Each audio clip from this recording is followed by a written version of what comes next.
اعوذ باللہ من الشیطان الرجیم بسم اللہ الرحمن الرحیم۔ تقلید پہ جو سب سے بڑی دلیل ہے وہ عقلی دلیل ہے۔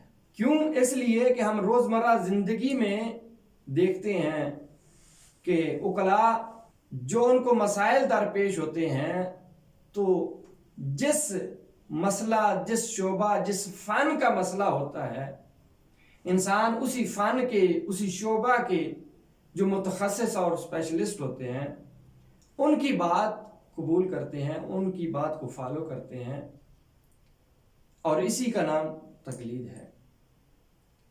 اور یہی عقلائی سسٹم جو تھا ائمہ علیہ السلام کے ادوار میں، ان کے زمانے میں موجود تھا۔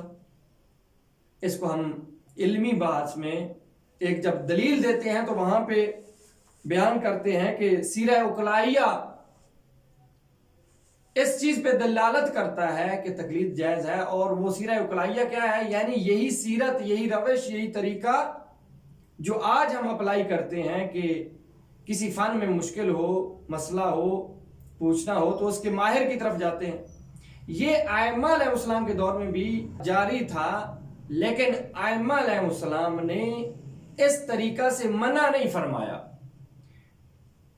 اور اگر یہ جائز نہ تھا تو ائمہ پہ ضروری تھا کہ منع کرتے کہ دیکھیں تقلید اگرچہ مثلا تمہارے معاشرے میں جائز ہے لیکن خدا کے نزدیک، ہمارے نزدیک جائز نہیں ہے۔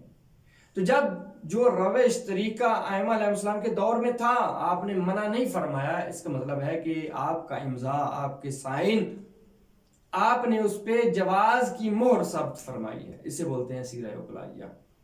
اس پہ سب سے بڑی دلیل یہ ہے۔